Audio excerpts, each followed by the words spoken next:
everyone, it's Dr. K. So I think it's really important if you're an active adult, you need to be able to assess yourself for risk of developing some sort of injury. We're all trying to do the thing that we're really passionate about, trying to spend time with people that we love.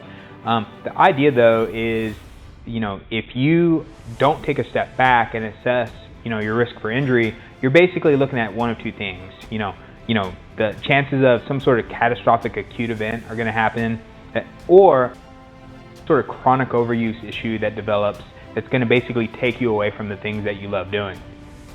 So if we think about this kind of traditional bell curve, on one end of the spectrum, we're thinking about, rigidity or stiffness, right? So this might be someone like a power lifter.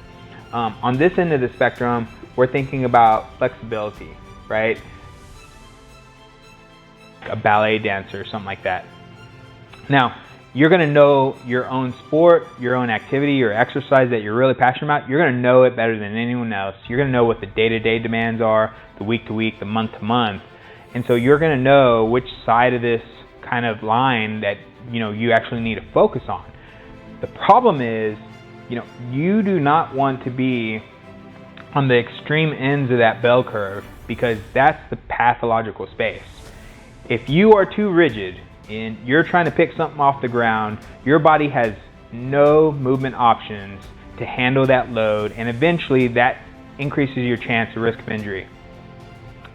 If you are super flexible and you have no stability at all, that means your body has too many options, and at some point you're going to increase the risk for developing some sort of injury.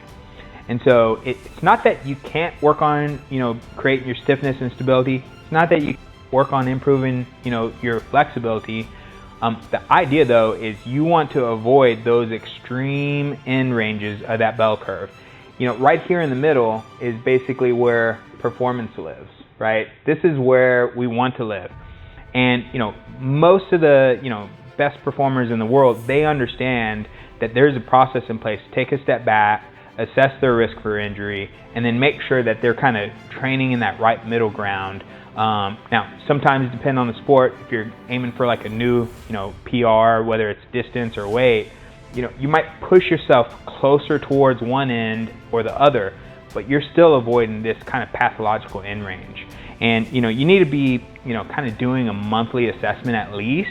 Just take a step back and ask yourself, okay, this is the programming I want to do for the next month. This is the goal for the next month. Where am I on this end? What am I doing to avoid being here? So give that a try. Let me know if you have any questions on this.